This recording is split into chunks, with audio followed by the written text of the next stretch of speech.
बिस्मिल्लाहिर्रहमानिर्रहीम।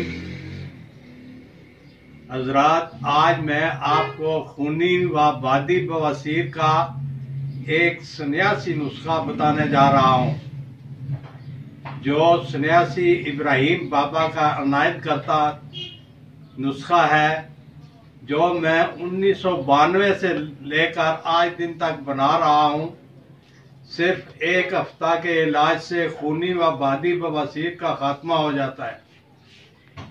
अल्लाह पाक शफा देता है। नुस्खा ये है, मिश्री 100 ग्राम को बारीक पीस लें, फिर 10 ग्राम पिन की इसमें हल्के हाथ से पीस लें, तैयार है। 0 नंबर के कैप्सूल में भर लें और एक मरीज को 21 कैप्सूल देने हैं। खाने का तरीका ये है, सुबह नाश्ते के साथ 1 कैप्सूल चाय के साथ दें, दोपहर खाने के साथ 1 कैप्सूल अमरा पानी दें और रात खाने के साथ देसी घी या मलाई में 1 कैप्सूल रख कर खिलाएं।